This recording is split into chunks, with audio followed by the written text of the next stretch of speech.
चुकून एका वळणावर सहज कसे गमतीनं भेटलो, उगीच खुळा प्रेमाचा खेळ आपोआप एक खेळलो.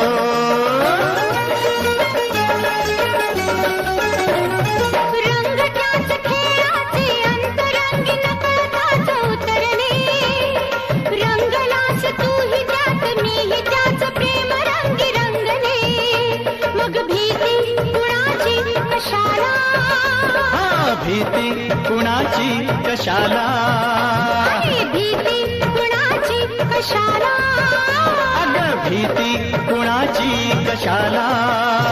ना सांगताच आज हे कळे मला, कसा जीव माझा तुझ्यामध्ये गुंतला.